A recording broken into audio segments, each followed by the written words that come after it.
chiffrer son impact environnemental pour ensuite chercher à le réduire. C'est dans cette démarche que s'inscrit le GAEC La Baratte de Saint-Christophe-du-Bois. En effet, ce matin, des membres du contrôle laitier du Maine-et-Loire sont venus présenter à la famille Vigneron le bilan carbone de l'exploitation. À quoi sert ce type de bilan ? Comment se réalise-t-il ? Réponse dans ce reportage. Le GAEC La Baratte a voulu connaître son impact carbone sur l'environnement. Pour ce faire, les paysans fromagers de la structure ont fait appel à un partenaire de longue date, Synovia, ancien contrôle laitier. Ce matin, c'était l'heure du bilan. L'empreinte carbone au sein d'une exploitation, c'est de mesurer l'ensemble des émissions de gaz qui sont le méthane, le protoxyde d'azote et le dioxyde de carbone au sein d'une exploitation, produites soit pour les vaches, soit par l'achat d'intrants ou soit par la gestion de ce qu'on appelle des effluents ou l'engrais minéral quand on est en système conventionnel. Et c'est de regarder en pendant les compensations carbone, donc tout ce qui va être captage du carbone à travers les prairies, les haies, les arbres qui eux contribuent à compenser. Donc on obtient d'un côté ce qu'on appelle une émission brute de carbone et derrière par la compensation on appelle ça une émission nette de carbone au sein d'une exploitation. Comment on réalise ce type d'étude ? Ça prend combien de temps ? Vous avez besoin de quel matériel ? Alors pour réaliser cette étude, il nous a fallu une demi-journée.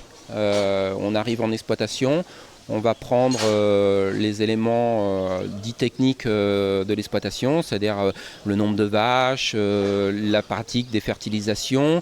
On va aller chercher dans la comptabilité tous les achats de concentrés, tous les achats de carburant. On va aller regarder aussi, par exemple, les pratiques qui concernent, dans le cadre d'une délégation, la CUMA, qui finalement, la moissonneuse ou le tracteur de la CUMA viennent d'intervenir.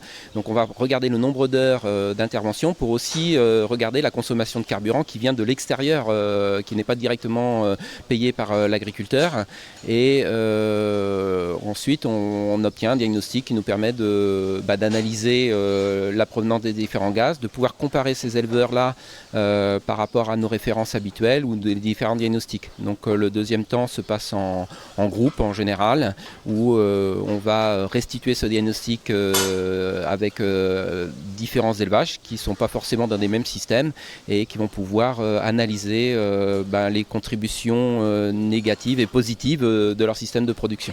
Et justement, quel est le bilan pour le GAEC La Baratte à Saint-Christophe-du-Bois ? Alors, ce qu'on fait bien, on va dire que c'est la pratique d'un agriculteur, d'un éleveur laitier biologique classique. Alors je dis bien biologique parce qu'il y a cette partie logique dans notre métier. Et le fait d'alimenter nos vaches avec le plus possible d'herbes pâturées, d'herbes vertes amenées à l'auge, effectivement, ça contribue fortement à un impact carbone le plus limité possible. Et quels seraient à l'inverse vos leviers d'action pour continuer à vous améliorer et réduire cette empreinte carbone ? Pour continuer à nous améliorer et réduire notre empreinte carbone, c'est continuer à alimenter plus de gens, plus de consommateurs entre guillemets avec les productions globales de l'entreprise. Et puis ça va être de continuer d'appuyer sur le levier herbe en limitant effectivement la part du maïs dans la ration de nos animaux. Et sachez que des aides régionales existent pour financer ce type de diagnostic.